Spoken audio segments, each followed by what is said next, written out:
This is the video for section 4.4 with some examples of problem solving. There are some proofs in here as well, but I'm going to try and focus on how I would approach the problems and the challenges along the way. We've got 3 examples in this section and they're all questions. So we're going to think about the questions and then briefly look at some proofs that I've written up in advance. The stuff that I do when I'm solving the problems might or might not match up with the things that I wrote in the notes. Let's find out. So here's our first problem. It's about functions, and it says that we have a function from x to y with a and b subsets of the domain and c and d subsets of the codomain. We're asked whether the following statements are true or false. Is the image of the intersection intersection of the images, and this one says is the pre-image of the intersection. I have to say pre-image because I don't know if this function has an inverse. So maybe we're talking about pre-image of a set. I suppose we have to be.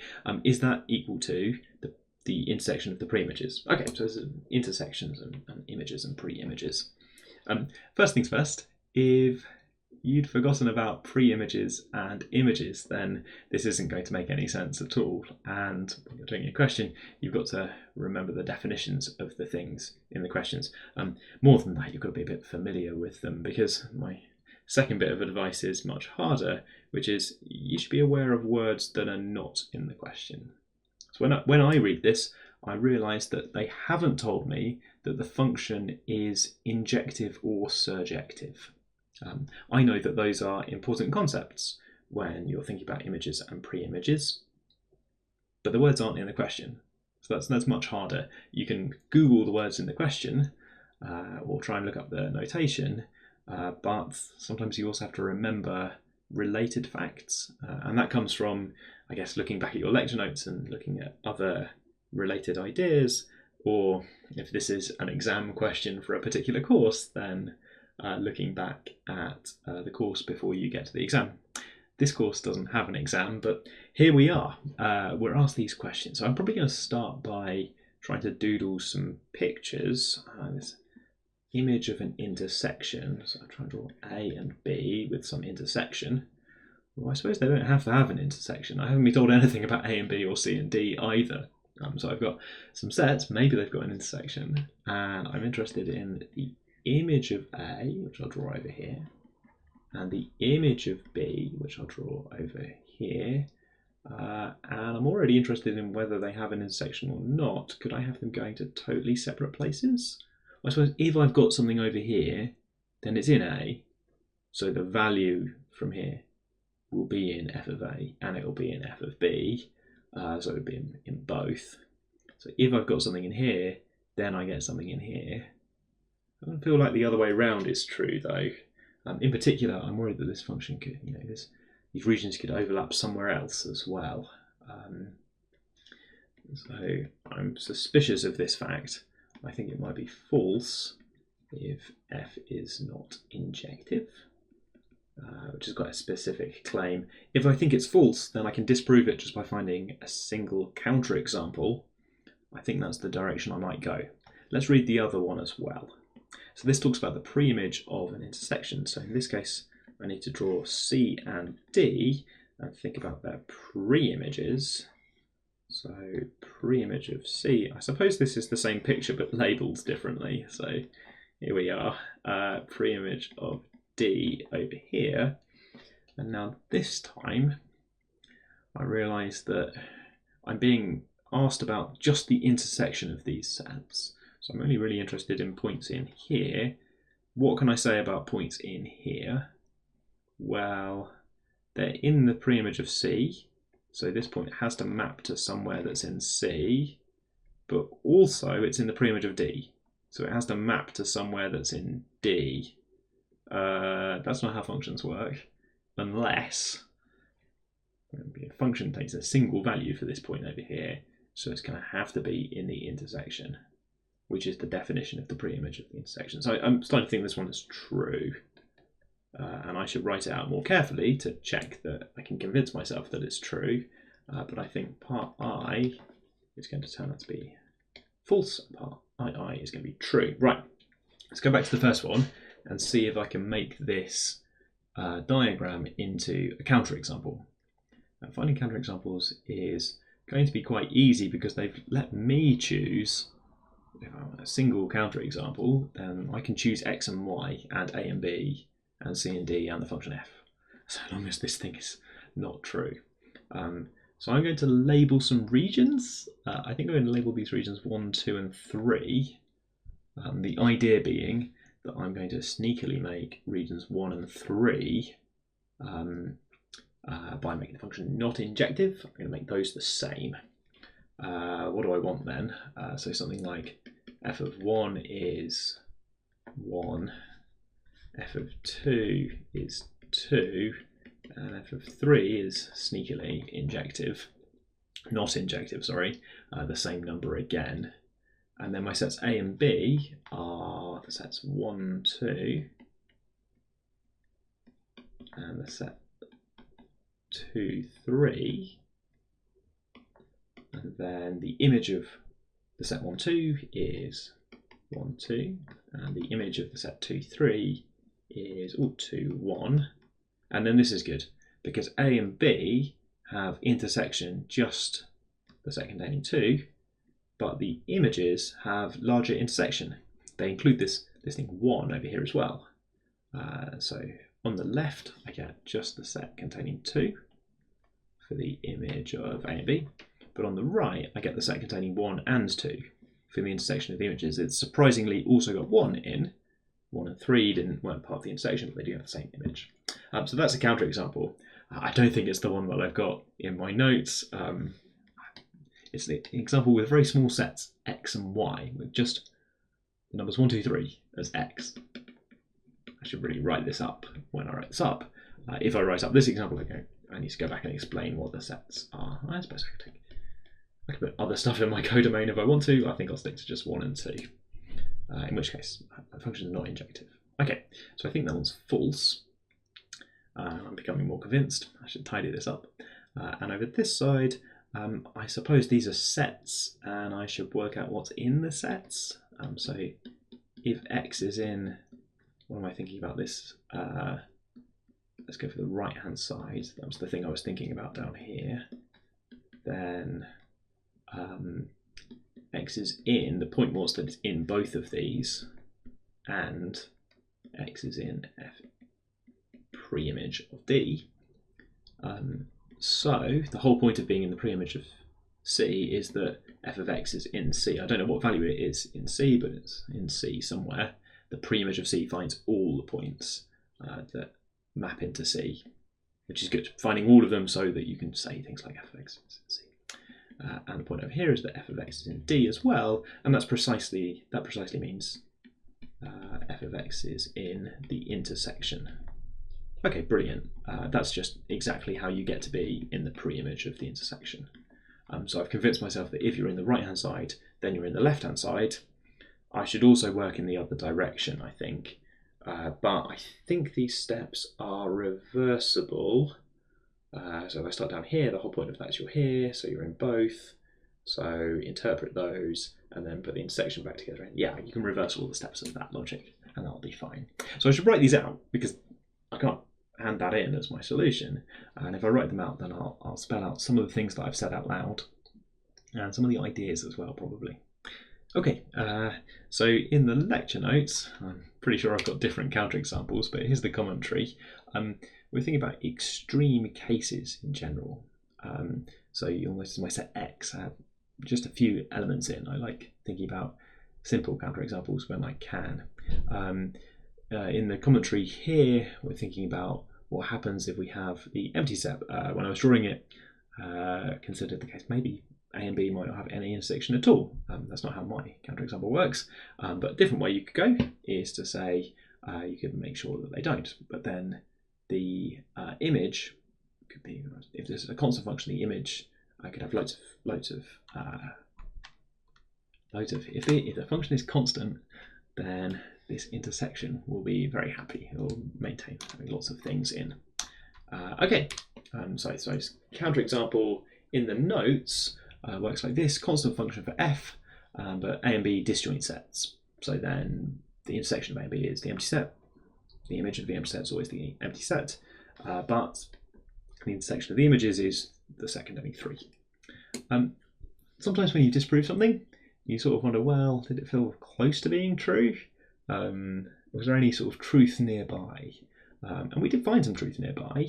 I think we got close to this true fact that the image of the intersection is a subset of the intersection of the images, which you might like to try and prove using the definitions of those things. You notice how I'm telling you it's true, so it gives you an indication of which direction to work in, whereas for the question that we were thinking about, we had to look in both directions. Okay, for the other part, there's a proof here. We couldn't find a counterexample. It seemed quite reasonable to be true, so then we could do a standard looking proof to work through the definitions of pre-images. All these terms are equivalent. You could rewrite this using if and only if symbols. It's not my preference, but that's how you could lay it out. Okay, that's the proof then. Let's have another one.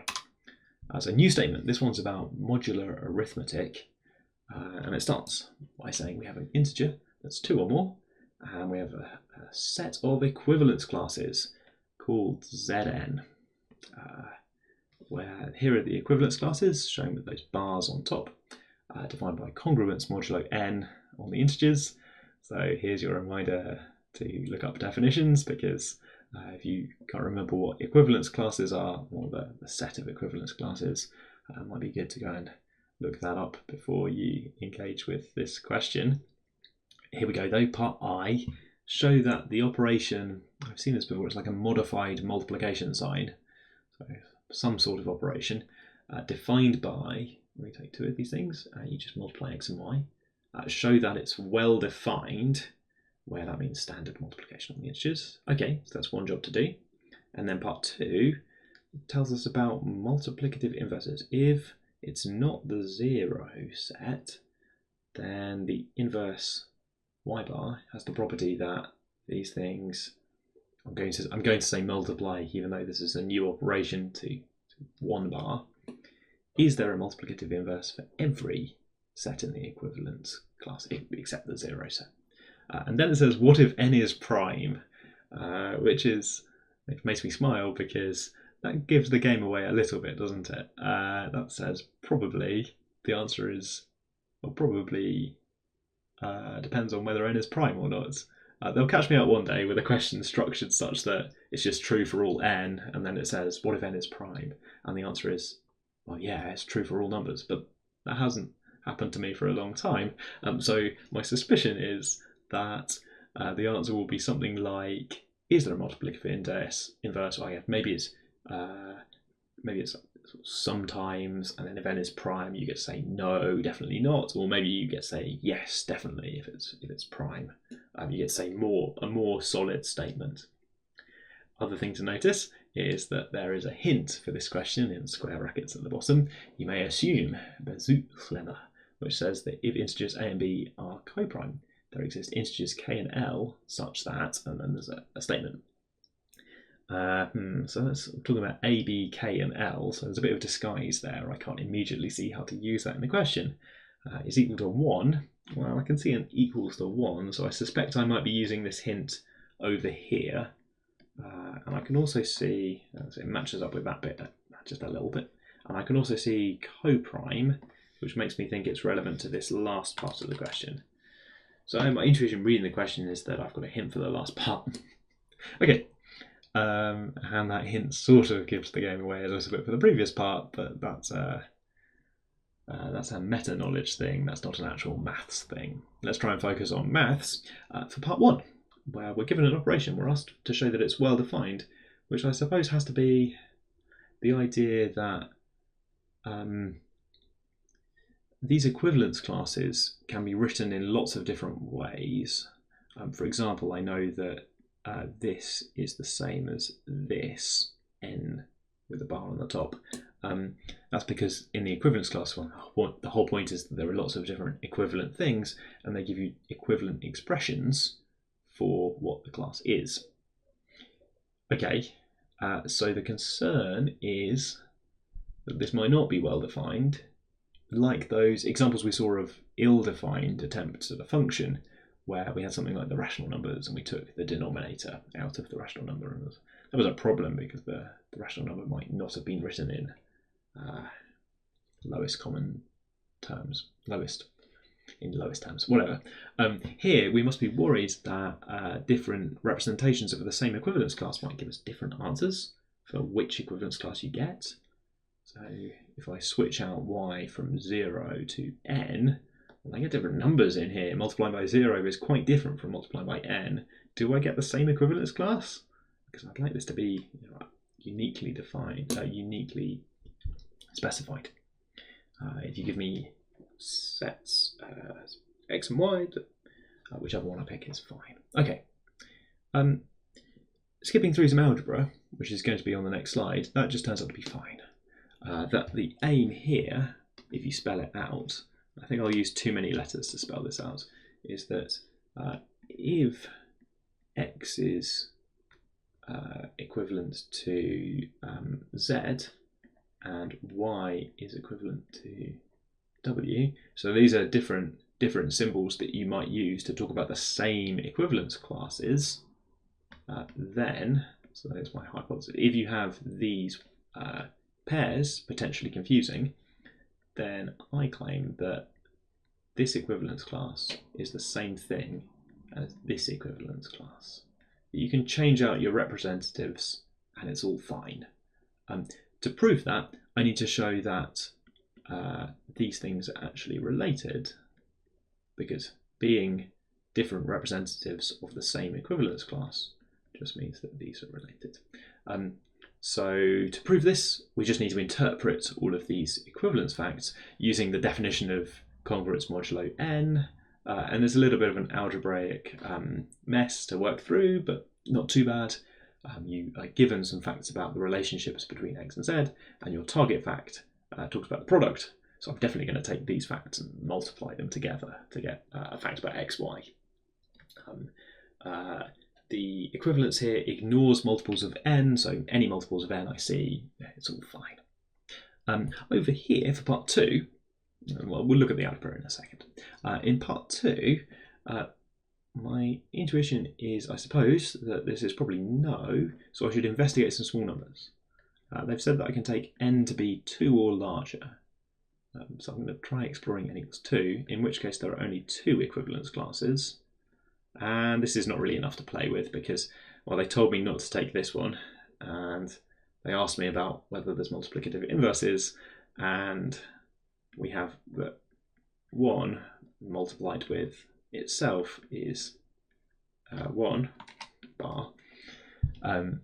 So that does have a multiplicative inverse, and I sort of felt like there wasn't very much going on there. So instead I'm going to think about 3. I like small examples. I like things with not too many numbers. Bunch that over and put the equivalence class for 2 in there. And then the question is, well, I suppose it's still true that this multiplies like that. Is there an inverse for 2? So I suppose I've checked, I could check 2 multiplied with the equivalence class for 0, that doesn't work. Multiplied by the equivalence class for 1, that doesn't work. I can multiply it by the equivalence class for 2. You're allowed to be your own inverse. It doesn't say you're not. And this is 4 using the definition, equivalence class. But that's the same thing as the equivalence class for 1. So that's the inverse for 2. Okay. I've made a meal of that, but I think I've still got the energy to keep going. So far I've only looked at prime numbers. 2 and 3 are both prime, so I should try a not prime number. And if I do that, so if I set n to be 4, let's remove that and punch that over. If I set n to be 4, then reusing quite a lot of my writing here, it's still true, you see, that the equivalence class for 1 multiplied by itself is still the equivalence class for 1. And my question is still, is there an inverse for 2? And this time, if you check them all, no, there isn't. And that's proved by exhaustion, where I go through checking all 4 of these to check whether they are multiplicative inverses for 2. Maybe I could be clever. 2 is an even number, so when I'm multiplying these things, I get even numbers. And even numbers they're not all equivalent modulo 4, but none of them are equivalent to 1 modulo 4. So maybe I could be cleverer if I think about even numbers. I might write that out if I was writing up a proof to explain quickly why I don't need to check all 4 of them. I can just think about odd and even numbers. Okay, last part wants us to think about prime numbers. And for this part, I'm going to need to use that fact, I reckon. So when n is prime, I've seen so far that you do have inverses for the non-zero elements. Let's see. So what do we want? So given n and x, we want, well, I really want an inverse, y such that x multiplied by y is equal to 1. They're all congruence classes. And well, I know the definition of this. That is, i.e., xy, that one is 1, which means that, i.e., again, these things are different representatives of the same congruence class, so they must be congruent to each other, which means that they differ by a multiple of n. That's the definition of congruence. So unpacking the multiplication symbol we were shown, unpacking the definition of equivalence classes, and now I'm going to unpack the congruence to say that xy minus 1 should be m times n, some multiple m of n. And then I've got a statement which looks an awful lot like the statement I've been given. There's a 1, there's some pairs of numbers multiplied together. I have 2 things that I'm given. They have 2 things that they're given. They've got different names, but maybe I can try and match up the names. So here I've got, I'm looking for multiples of x and n. I'm calling them y and m, but here I'm given the numbers a and b. And in this statement they call them k and l. I think I'd like to call them y and negative m, but they're precisely what I'm looking for. So I think my proof is going to go something like, by Bazoo's lemma there exist k and l, and then I think it's k that I'm looking for. The thing multiplying x is precisely the multiplicative inverse, or the equivalence class of that is the multiplicative inverse, to be more precise. Okay, let's have a quick look at the proof from the lecture notes. So we've got to remember what we're talking about. You can know the definitions to start off with. To check that this is well defined, we have here interpretations of what it means to be different numbers. They've used here w and z, x2 and y2, instead of w and z. The multiplication just works out to give you a big, horrible multiple of n, so that's not too bad. So it really is true that these different representations will give you the same equivalence class at the end of the day. And then for part 2, smallest counterexample comes when n is 4.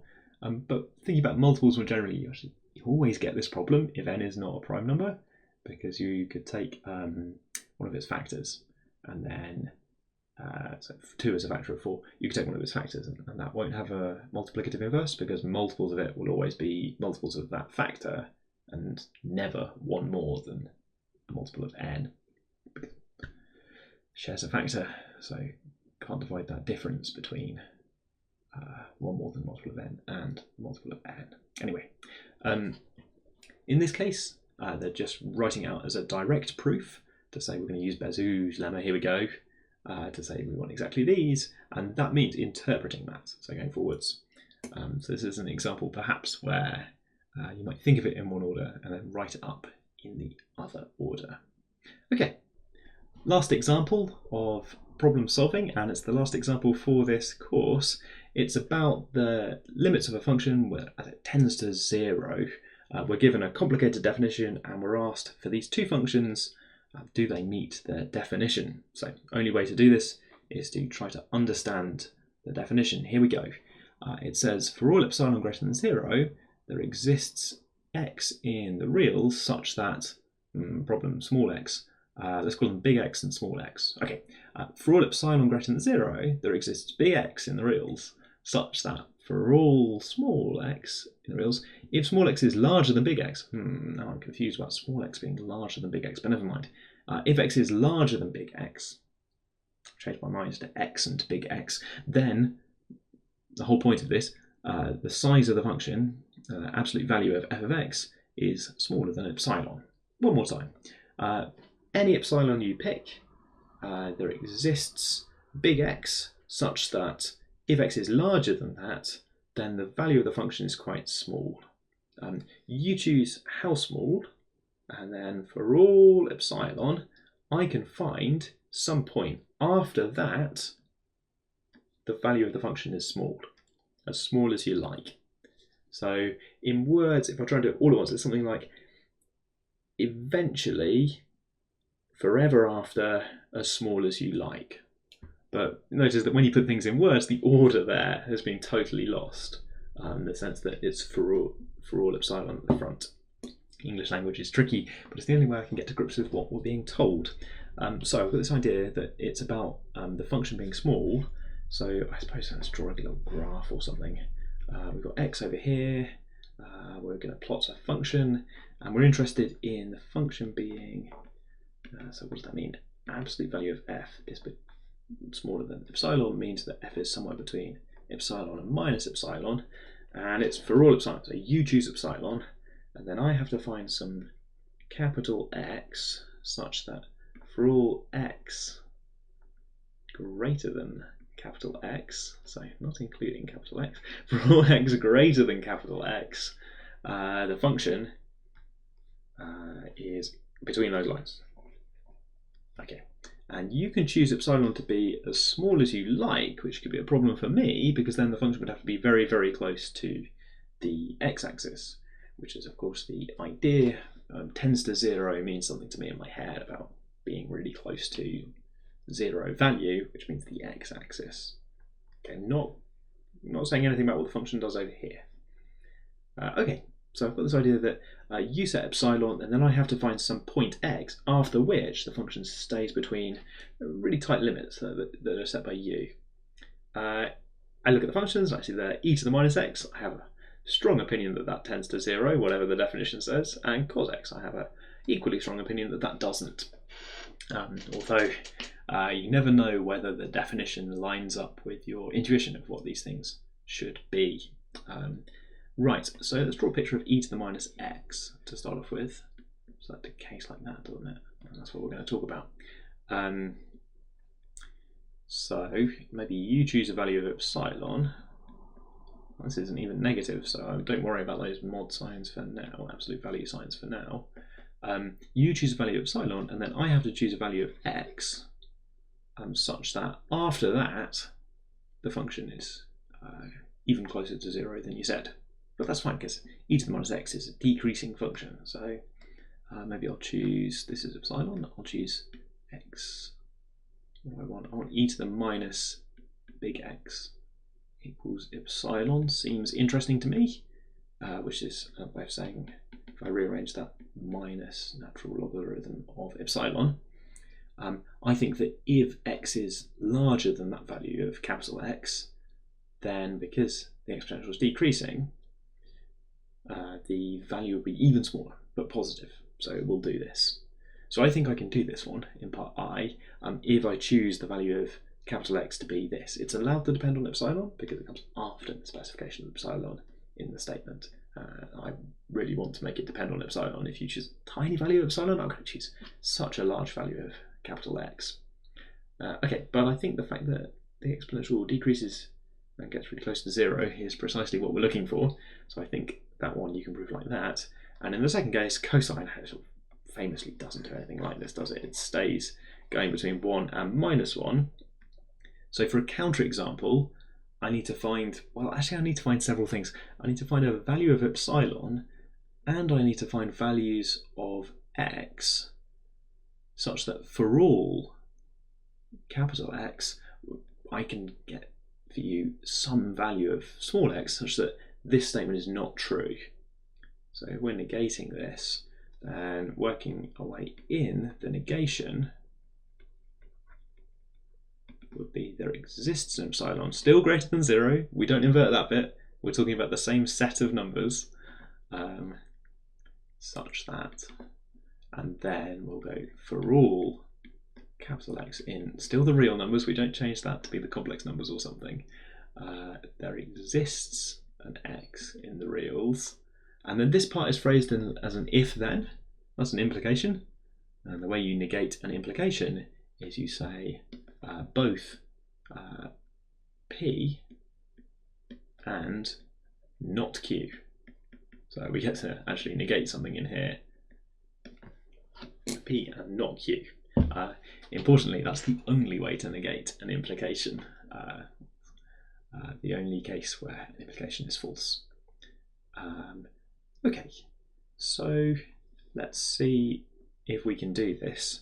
So there exists an epsilon. This time I get to choose epsilon. There exists, I need to find one such that for all X in the reals, I can choose an even larger X, and this time it's even larger X, such that the size of the function is quite large. I mean, I can make it positive or negative. I'm probably going to make it positive because I know that I can make that cosine thing equal to 1 regularly. So I want that to be larger than epsilon. Oh, it's a strict inequality, so I think I'm going to take epsilon to be 1/2. This way around, I get to choose when I'm building my counterexample. I don't have to make it a very small number at all. So counterexample.